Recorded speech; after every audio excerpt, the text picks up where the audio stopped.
기도하십니다. 하나님 아버지 감사합니다.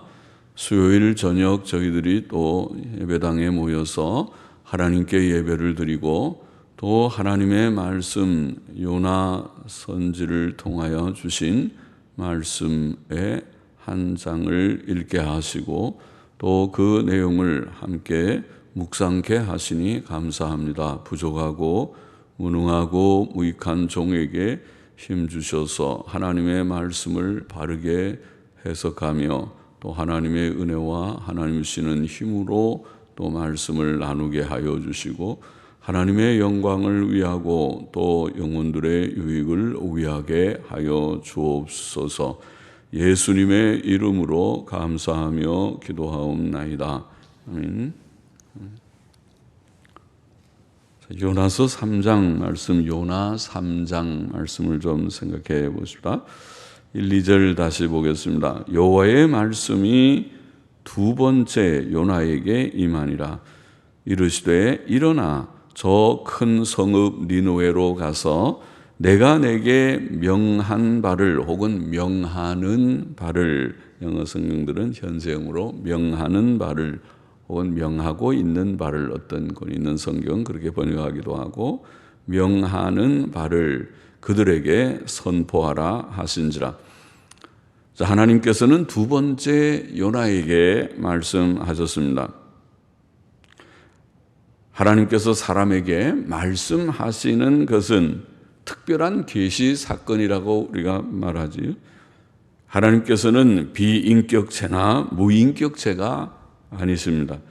그는 사람에게 말씀으로 소통하실 수 있는 분이십니다. 그는 자신의 생각과 감정과 의향과 결심을 말씀으로 표현하실 수 있는 분이십니다. 그는 말씀을 통해 자신의 마음과 뜻을 분명하게 전달하셨습니다. 그는 불완전하게 보이는 사람의 언어를 사용하셔서 그의 완전하고 영원한 진리를 사람들에게 나타내셨고 전달하셨습니다. 그것이 옛날부터 모세 때로부터, 아니 그 이전의 족장들의 시대 때로부터 하나님께서 사람에게 자신을 나타내신 그런 일들이었습니다. 요나에게 주신 말씀도 마찬가지입니다. 하나님께서 요나에게 두 번째 말씀하신 것은 한 번 더 기회를 주신 것입니다. 첫 번째 기회에서 요나는 하나님께 불순종했었습니다. 그러나 징계의 고난이 있은 후 하나님께서는 한 번 더 기회를 주신 것입니다. 그는 오늘 우리에게 성경을 통해 반복해 말씀하시고 여러 번 기회를 주시는 줄 압니다. 그는 오래 참으시며 우리의 온전한 순종을 기다리십니다. 많은 실패가 우리들의 삶에 있었지만은 그러나 하나님께서는 참으시고 또 용서하시고 다시 기회를 주시고 기회를 주셔서 오늘 이곳까지 온 줄 압니다. 또 기회를 주시고 계십니다. 이제는 좀 잘 해봐야 하겠습니다. 하나님께서는 요나에게 너는 저 큰 성읍 니느웨로 가서 내가 내게 명하는 바를 그들에게 선포하라고 말씀하셨습니다. 하나님께서는 세상의 왕들보다 더 권위 있는 분이십니다. 그러므로 하나님의 말씀은 사람들과 의논함이 없이 가감 없이 권위 있게 선포해야 할 말씀입니다. 3절도 좀 몇 절을 보십시다. 요나가 여호와의 말씀대로 일어나서 니느웨로 가니라. 니느웨는 극히 큰 성읍이므로 3일 길이라. 요나가 그 성에 들어가며 곧 하룻길을 행하며 외쳐 가로되 40일이 지나면 니느웨가 무너지리라 하였더니 니느웨 백성이 하나님을 믿고 금식을 선포하고 물론대소하고 굵은 배를 입은지라. 하나님의 두 번째 말씀을 들은 요나는 그 말씀에 순종하여 니느웨로 갔습니다. 큰 고난 후에라도 순종하였으니 다행이었습니다. 니느웨는 극히 큰 성읍이요 3일 길이라고 본문에 표현되었습니다. 발굴된 니느웨 성은 둘레가 15km 정도이지만 그러면 직경은 5km 정도이니까 작은 성이지요. 그러나 그 후 발굴들에 의하면 니느웨 성에는 많은 외곽 지역들이 있었다고 합니다. 주 1세기의 디오도루스 시큘루스라고 하는 사람은 니느웨가 그 둘레가 약 96km인 사각형 도시였다고 말했습니다. 그러면 굉장히 큰 도시죠. 96km면은 지금 발굴된 그 니느웨 성보다는 엄청 큰 도시였습니다. 또한 3일길이라는 표현은 전도하면서 지나가는 시간을 어림잡아 말한 표현일 것입니다. 요나는 하루길을 행하면서 40일이 지나면 니느웨가 무너지리라 하고 외쳤습니다. 그는 하나님의 명령대로 자기의 일, 곧 전도하는 일을 행했습니다. 그런데 놀라운 일이 일어났습니다. 니느웨 백성들은 요나의 선포하는 그 선포 내용을 듣고 하나님을 두려워하는 마음이 생겼고 금식을 선포했고 어른들이나 아이들 할 것 없이 굵은 배를 입었습니다. 그들은 금식할 때에 그런 슬픈 일이 있을 때 베옷 입는 것이죠. 바다에 던지었고 물고기 뱃속에 들어갔다가 나온 요나의 체험은 그들의 회개와 믿음에 도움이 되었을 것입니다. 그들은 금식을 선포하였습니다. 금식은 비상한 기도의 방법입니다. 비상한 회개 기도의 방법입니다. 하나님께서는 요나의 설교가 니느웨 사람들에게 구원이 되게 하셨습니다. 사람들은 그의 설교를 듣고 하나님을 믿었고 금식하며 하나님의 긍휼을 구하였습니다. 이것은 하나님의 은혜이었습니다. 6절 보십시다. 그 소문이 니느웨 왕에게 들림에 왕이 보좌에서 일어나 조복을 벗고 굵은 베를 입고 제에 앉으니라. 왕이 그 대신으로 더불어 조서를 내려 니느웨에 선포하여 가로되 사람이나 짐승이나 소떼나 양떼나 아무것도 입에 대지 말지니 곧 먹지도 말 것이요 물도 마시지 말 것이며 사람이든지 짐승이든지 다 굵은 배를 입을 것이요 힘써 여호와께, 논문에 보면 힘써 하나님께 부르짖을 것이며 각기 악한 길과 손으로 행한 강포에서 떠날 것이라. 하나님이 혹시 뜻을 돌이키시고 그 진노를 그치사 우리로 멸망치 않게 하시리라. 그렇지 않을 줄을 누가 알겠느냐 한지라.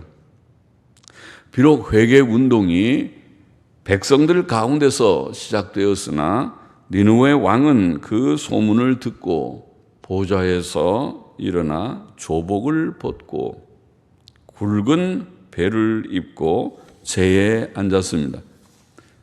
정치 지도자들의 불경건과 불의는 나라를 멸망케 하고 정치 지도자들의 경건과 의는 나라를 평안케 할 것입니다. 니느웨 왕과 대신들은 바로 깨닫고 회개하였습니다. 또 왕은 그 대신과 함께 조서를 내려 사람이나 짐승이나 다 금식하고 굵은 베를 입고 하나님께 힘써 부르짖고 악한 길과 손으로 행한 강포에서 떠나라고 말하였습니다.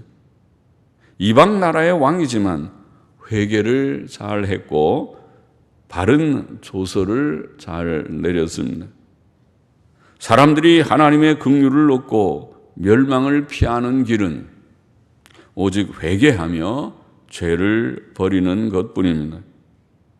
왕의 조서의 말대로 하나님께서 혹시 뜻을 돌이키시고 그 진노를 그치셔서 그들로 멸망치 않게 하실지 누가 알겠습니까? 오늘날 세상 나라들은 장망성이라고 우리가 표현하죠. 장망성, 장차 멸망할 성이라. 이 세상은 멸망할 성과 같습니다. 니느웨 성의 멸망처럼. 정치인들이나 백성이나 간에 진정으로 나라를 사랑하는 것이 무엇인가? 우리나라를 사랑하고 자기 나라를 사랑하는 것이 무엇인가? 경제 부흥이 정말 나라를 사랑하는 그 답인가? 혹은 교육의 개혁이 그런가? 경제도 지금 어려워서 경제가 살아나야 되겠고 교육도 바로 잡아야 될 것들이 많이 있어 보이고 또 문화도 그렇고 문화의 진흥, 우리나라 문화를 발전시켜서 우리가 나라가 발전하는데 그 문화 융성이 도움이 된다. 그렇게 생각을 하기도 하죠. 그러나 그 모든 것보다 우리가 하나님의 말씀에 의해서 우리가 믿고 있고 알고 있고 확신하는 바는 종교적 부흥, 도덕적 부흥이죠. 도덕적 각성, 종교적 각성. 모두들이 하나님을 경외하는, 하나님 경외하는 마음이 첫째 있어야 되고 또 도덕성이 있어야 된다. 그걸 뒤집어 놓으면 무엇인가요? 하나님 경외함이 없는 무신론적인 사회, 하나님 없는 사회, 도덕성이 땅에 떨어지는 사회, 모든 지도자들이나 백성들이나 정직하지 못하고 진실하지 못하고 거짓된 것들이 만연하다면 그 사회는 복되지 못하는 사회다. 죄를 회개하는 것이 그리고 죄를 버리는 것이 가장 중요하다. 그것이 니느웨의 멸망과 또 하나님의 긍휼의 이 사건에서 우리가 기억해야 할 중요한 그런 진리이죠. 10절 보십시다. 하나님이 그들의 행한 것, 그 악한 길에서 돌이켜 떠난 것을 감찰하시고 그 뜻을 돌이키사 그들에게 내리리라 말씀하신 재앙을 내리지 아니하시니라. 니느웨 사람들은 회개를 했고 악한 길에서 돌이켜 떠났습니다. 요나의 설교가 하나님의 은혜로 저들에게 변화를 일으켰습니다. 비록 그들의 회개가 불완전했겠지만 그들은 하나님을 두려워함이 없는 불경건하고 불의하고 악하고 거짓된 생활에서 떠나서 변화를 받아서 이제 하나님을 두려워하고 선하고 진실한 생활을 구하는 길로 변화되었을 것이라고 보입니다. 그게 회개죠. 그래야 하나님의 긍휼을 입게 되겠죠. 하나님께서는 심히 교만하고 악한 자들을 미워하시고 재앙을 내리시지만 회개하며 통회하는 자들을 감찰하시고 긍휼히 여기시는 하나님이시다. 그것을 우리가 성경진리를 통해서 잘 알고 있습니다. 그는 니느웨 백성의 회개를 보시고 그들의 행한 것, 곧 그 악한 길에서 돌이켜 떠난 것, 그 회개죠. 그 회개함을 보시고 긍휼히 여기셨다. 이렇게 되어 있습니다. 다윗은 시편 51편 17절에서 하나님의 구하시는 제사는 상한 심령이라. 우리가 주 앞에 엎드릴 때 주여 나는 부족한 자입니다. 또 우리의 부족이 기억에 깨달아지고 또 주 앞에서 자기를 정말 성찰하면서 깨닫고 하나님 앞에 고백하는, 주님 나는 부족한 자입니다, 고백하는 그것을 하나님께서 원하신다. 하나님의 구하시는 제사는 상한 심령이라. 하나님이여 상하고 통회하는 마음을 주께서 멸시치 아니하시리이다. 그러니까 우리가 정말 통회하는 마음으로 주 앞에 엎드릴 때, 주님 내가 잘못한 것이 많습니다. 과거도 이미 고백한 죄도 있겠지만은 과거의 나의 삶이 부족투성이었고, 그리고 근래의 나의 삶에도 부족하고 거리끼는 것들이 없지 않습니다. 그렇게 진심으로 고백할 때에 하나님께서 우리의 예배를 기뻐 받으실 수 있지만은, 그렇지 않고 하나님 앞에서 우리의 행위에 대한 성찰, 행위에 대한 깨달음과 그런 청산의 그런 의지, 내가 이것을 다 버리겠습니다, 고치겠습니다, 그런 고백이 없다면 하나님께서 기뻐 받으시지 않으실 것이다, 외면하실 것이다, 혹은 물리쳐 버리실 것이다. 하나님의 원하시는 것은 예배의 형식이 아니고, 예배 시간에 참여하는 것이 아니고, 우리의 심령이 정말 통회하고 모든 죄악된 것을 정말 슬퍼하고 버리고 결심하는 회개죠. 참 회개의 결심을 하나님께서는 원하십니다. 이사야 66장 2절에도 하나님께서는 무릇 마음이 가난하고 심령에 통회하며, 이런 자들이 마음이 가난한 자라고 성경에 표현한 거죠. 자기가 마음이 부요한 자는 내가 뭐 잘못했는데, 나는 잘못이 없고 나는 의롭다고, 그럼 이제 바리새인까지 될 수 있고, 자기에 대한 성찰이 없는 것이고 무딘 것이죠. 양심이 무디어서 잘못이 많은데도 잘못이 없어 보이고 남의 작은 흠만 보이는 그런 사람이 될 수 있죠.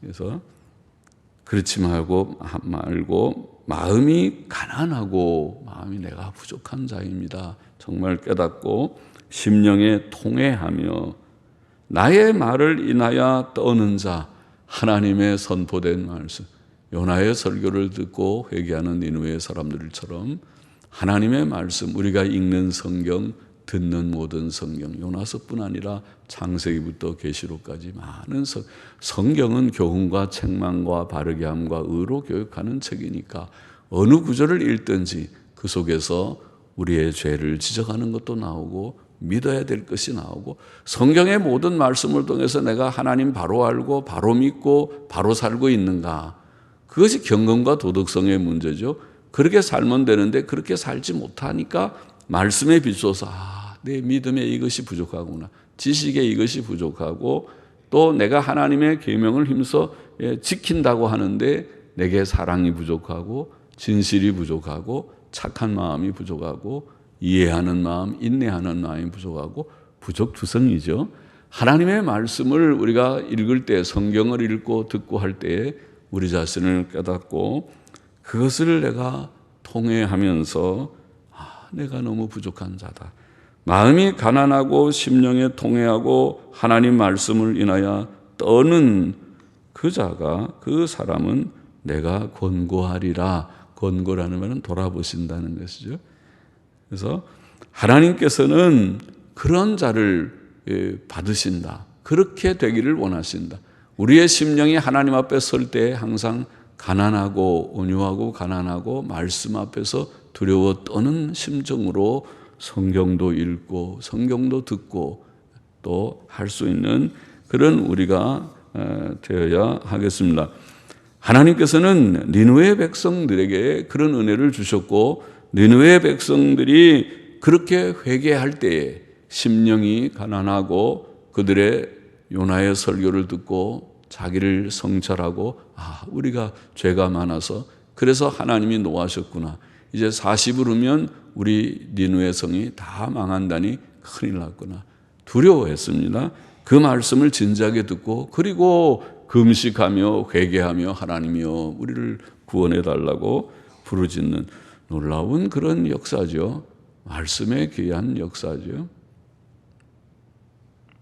하나님의 은혜죠. 하나님께서 은혜 주지 않으시면 아무리 예레미야 같은 선지자가 41년 동안 외쳐도 예루살렘에 의를 행하는 사람이 한 사람이 없어서 성이 망한다.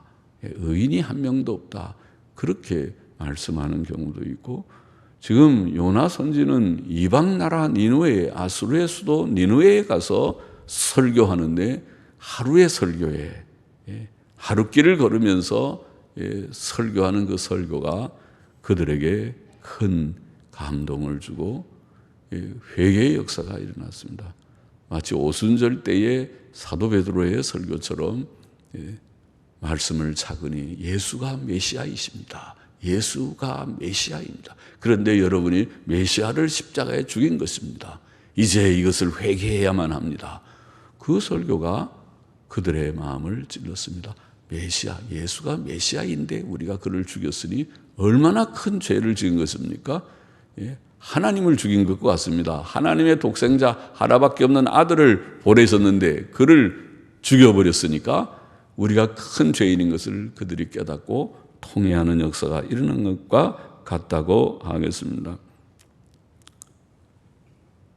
그들의 회개를 하나님께서 보시고 또 그들의 부르짖는 기도를 들으시고 뜻을 돌이키셔서, 오늘 본문에 뜻을 돌이키셔서 그들에게 내리라 말씀하신 재앙을 내리지 아니하셨습니다. 40일 후에 니느웨가 멸망하리라고 선언되었지만 하나님의 본심은 사람을 멸망시키는 것이 아니고 사람을 회개시키고 구원하시는 것이라는 것이 드러났습니다. 그것이 하나님의 본 마음이라는 것이 그 사건에서 드러났습니다. 예레미야 애가 3장 33절에서 우리가 아는 대로 주께서 인생으로 고생하며 근심하게 하심이 본심이 아니시라 그랬지요. 본심이 아니시라. 사람이 하나님을 거역하는 그런 완고하고 패역한 그런 마음 때문에 멸망을 자초하는 것이지, 하나님의 본 마음은 회개하고 돌아오라 하는 것이 하나님의 기본적인 뜻입니다. 물론 그것도 은혜로 된다고 우리는 믿습니다. 그러나 하나님의 본 마음이 그것입니다. 그래서 그들이 회개하고 돌이킬 때에 하나님께서는 그들에게 내리려고 하는 재앙을 거두셨다. 그렇게 되었습니다. 예수께서 세상에 오신 목적도 비슷하지요. 예수님이 세상에 오신 것은 세상을 심판하기 위하여 오신 것이 아니고 죄인들을 회개시켜 구원하기 위하여 오셨다. 그렇게 말씀하셨지요. 요한복음 3장 17절에서 주님께서는 하나님이 그 아들을 세상에 보내신 것은 세상을 심판하려 하심이 아니요 저로 말미암아 세상이 구원을 받게 하려 하심이라. 그것이 하나님의 뜻입니다. 그런데 세상에서는 이 복음의 말씀을 듣고도 둘로 갈랐습니다. 어떤 이들은 회개하고 주께로 돌아오는 자들이 있고 어떤 이들은 강팍하게 그 말씀을 듣고도 예수를 외면하거나 혹은 배척하는 그런 자들이 있습니다. 자, 요나서 3장의 교훈을 정리해 보십시다. 첫째로 하나님의 뜻은 사람들에게 회개하라고 전하는 것이었습니다. 하나님께서 요나에게 니느웨의 멸망을 선언하라 명령하셨습니다. 처음에도 그렇게 선언하셨고 니느웨의 죄악이 커서 하늘에 사무치니 가서 니느웨를 쳐서 전하라. 두 번째도 그 동일한 명령이 요나에게 주어졌다고 보입니다. 니느웨를 쳐서 선언합니다. 40일 후면 이 성이 망한다, 망할 것이다. 하나님께서 말씀하셨다. 그렇게 전합니다. 그것은 그들이 이제라도 회개하라는 하나님의 뜻이었습니다. 오늘날도 하나님의 뜻은 동일합니다. 니느웨의 요나 사건, 요나가 니느웨에 전도한 그 사건과 똑같게 하나님의 뜻은 예나 지금이나 똑같게 멸망하는 장망성과 같은 이 세상을 향해서 하나님께서 명하시는, 하나님께서 우리에게 전하라고 주시는 전도자들에게, 설교자들에게도 그렇고 우리 모든 성도들 모두들에게 하나님께서 주시는 것은 동일합니다. 그것은 죄를 회개해야만 한다. 안 하면 망한다.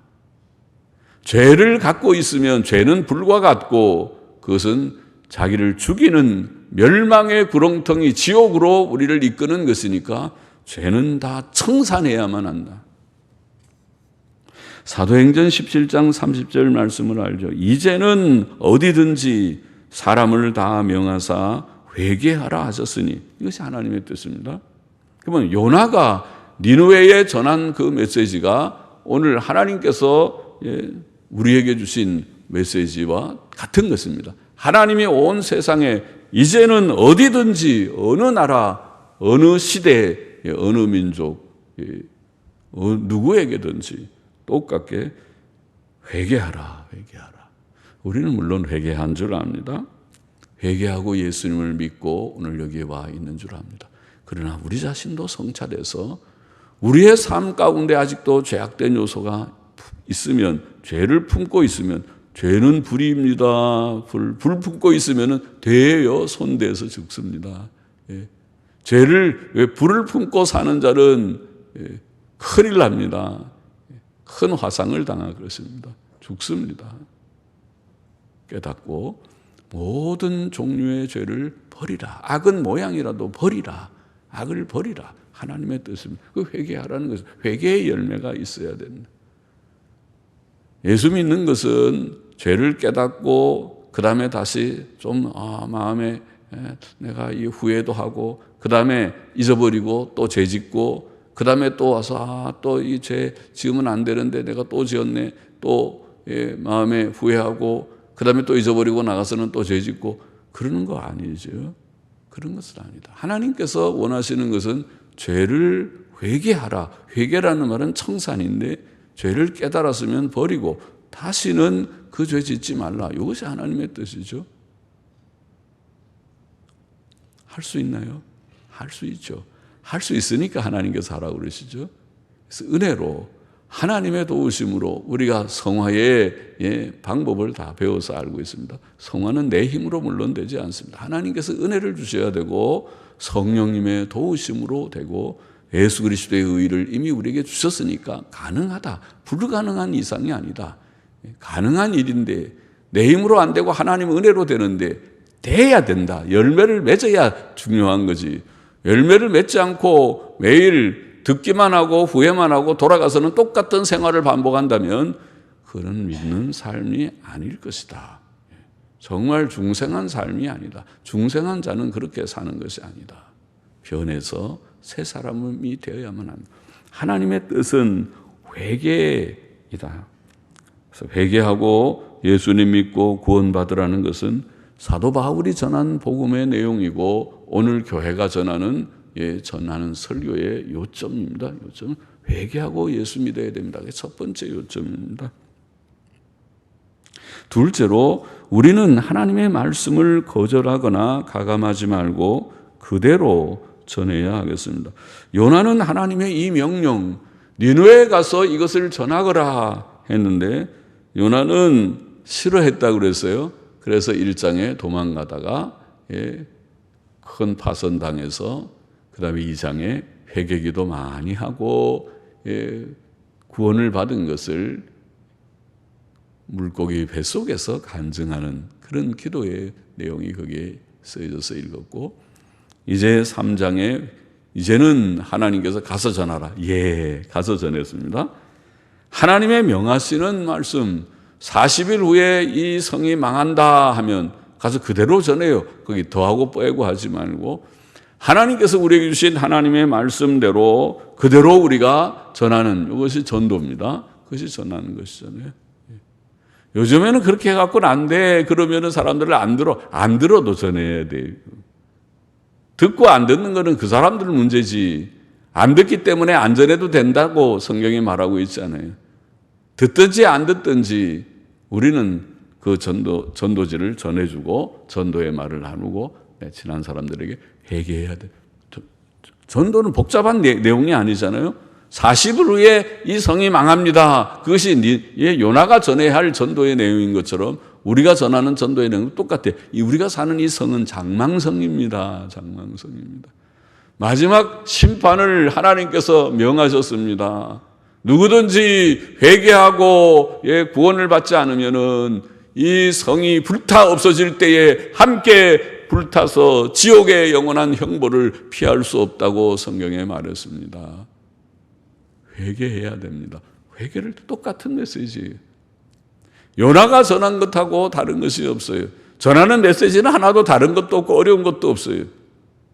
가감하지 말고 그거를 물론 우리는 거절하지 않지만 거절하지 말고 그거를 내 마음대로 더하고 빼고 해서 요거는 안 되겠다. 요거는 여기 전에다가는 내가 사람들 미움받겠다. 요건 빼고 그 다음에 좀 근사한 그것이 오늘 시대의 지금 경향입니다. 교회의 경향이 중요한 그런 교리들을 그대로 성경에 있는 대로 전하지 않고 그런 거 좀 거꾸로운 것도 앞에 기적도 빼고 또 지옥도 빼고 이런 심판도 빼고 여러분 우리 착하게 삽시다. 서로 사이좋게 삽시다.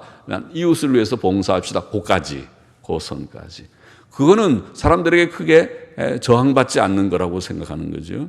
그리고 그렇게 전하는 그렇게 돼 보니까 그건 기독교가 아니고 하나님의 뜻이 아니고 일반 세상 종교하고 똑같이 돼 버렸네요. 세상 종교도 그 정도는 다 얘기해요. 착하게 살고 우리 나쁜 짓 하지 말고 선하게 삽시다. 이웃을 위해서 봉사하며 삽시다. 심지어 잘못된 신학자들은 교회의 사명은 이웃을 위해서 봉사하며 사는 것입니다. 이렇게 말해야 된다고 주장하는 신학자들이 있으니까 여보세요. 정신 차리세요. 정신 차리세요. 그렇게 고상한 말 하려고 하지 말고 성경대로 하세요. 이 세상이 멸망하는 세상입니다. 죄의 값은 죽음입니다. 회개하고 구원받지 못하면은 지옥 갑니다. 그렇게 쉽게 그냥 얘기하세요. 그 얘기는 사람들이 싫어한다고 생각해서 다 빼버리고 예수도 기적을 행하는 기적 얘기 나오면 사람들이 지식인들이 거부감 가진다고 다 빼버리고 예수도 인간 예수로 만들어버리고 심판도 빼버리고 속죄도 빼버리고 다 빼버리고 그는 기독교가 아닌 것과 같이 그렇게 하지 말라. 하나님의 말씀을 가감하지 말고 전하라. 신약 성경은 하나님의 계시의 말씀을 가감하지 말라 그렇게 엄숙한 경고로 마치지 않습니까? 그것이 요한계시록 22장 18절 19절의 말씀이죠.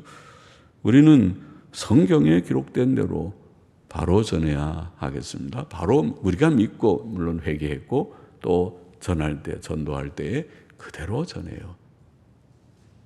요나에게 주께서 명령하실 때 그거 싫어서 거절하고 도망가다가 낭패를 당하지 말고 우리는 믿고 내가 구원받고 또 내 가족들에게 전해요.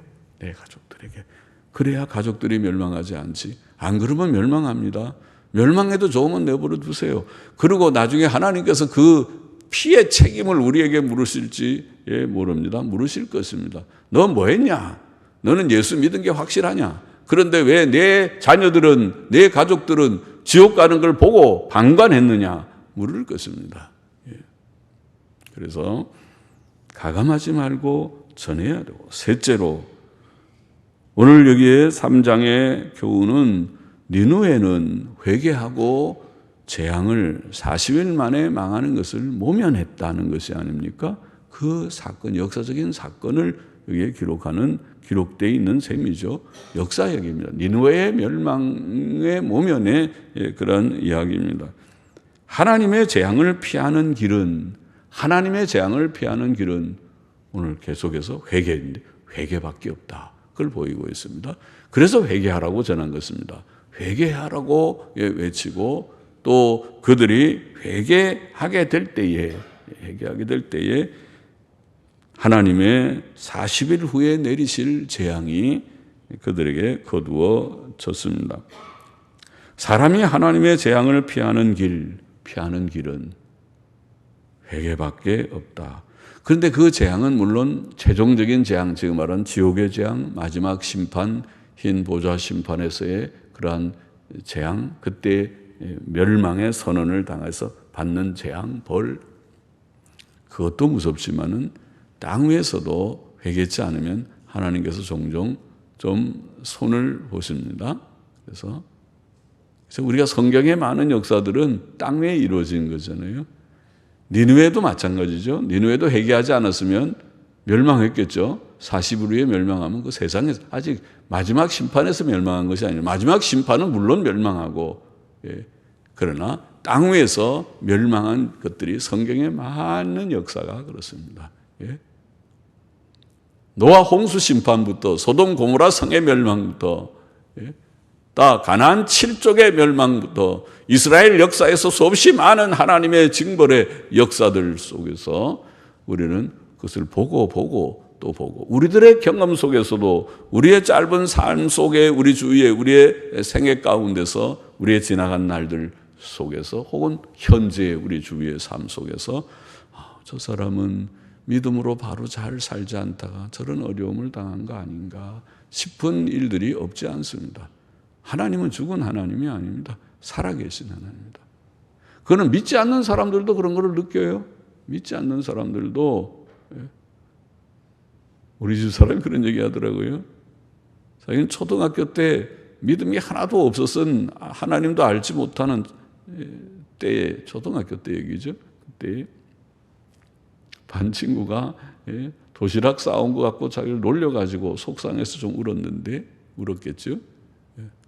왜냐면 집에서 꽁치를 사줬는데 이렇게 도시락을 다 감추고 이렇게 버려 먹잖아요. 반찬을.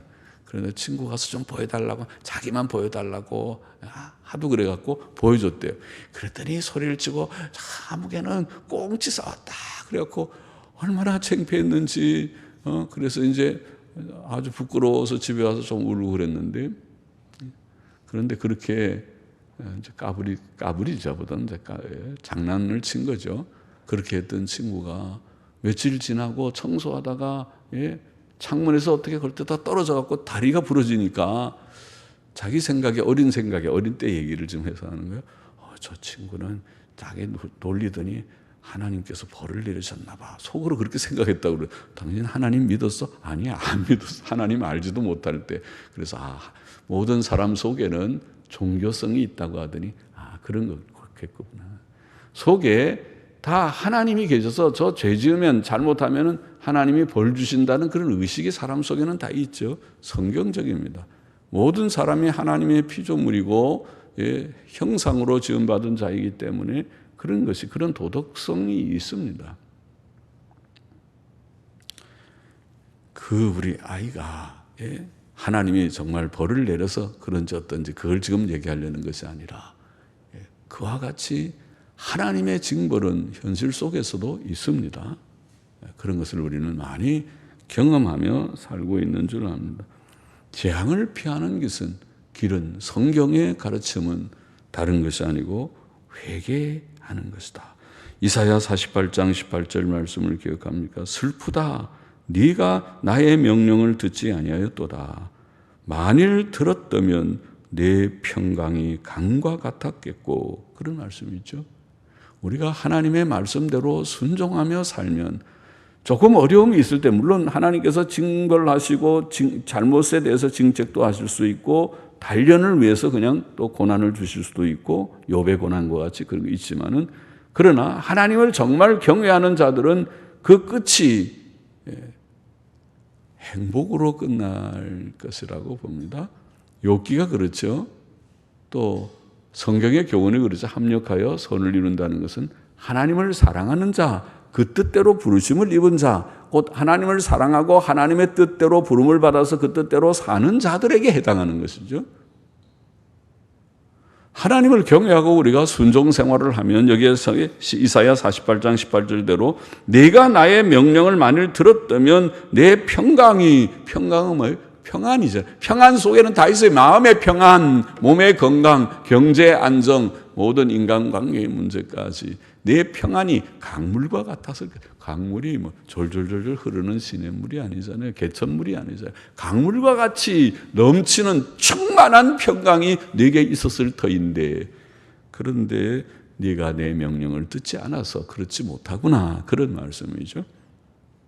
재앙을 피하는 길은 최종적인 재앙도 물론이고 지금 이 우리의 나그네 길, 광야 같은 세상을 지나가는 과정에서 우리가 다 복받고 형통하기를 바랍니다.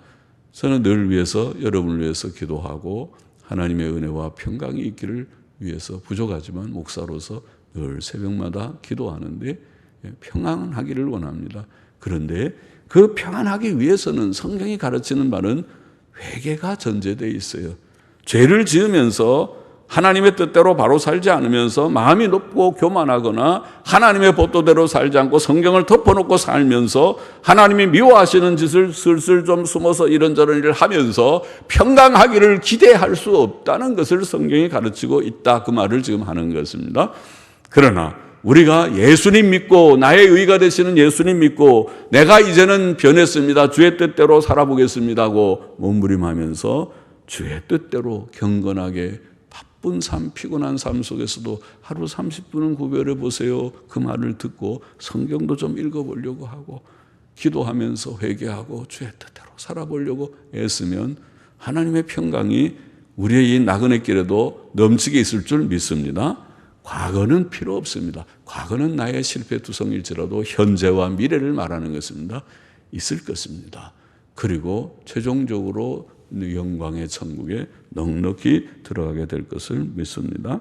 하나님의 뜻은 회개고 가감치 말고 내가 먼저 실천하고 또 전하고 그리고 이 땅에서의 평안과 또 영생의 영광스러운 그런 삶을 우리가 넉넉히 누리는 우리 모두가 되기를 소망합니다. 기도하십시다. 하나님 아버지, 부족한 종이 오늘도 이 말씀 조금 나누었습니다. 마음에 새기고 또 우리 모든 말씀을 나눈 이들이 땅 위에서도 하나님의 풍성한 평강을 누리게 하시고 영광의 세계에 넉넉히 들어가게 하옵소서. 예수님의 이름으로 감사하며 기도하옵나이다. 아멘.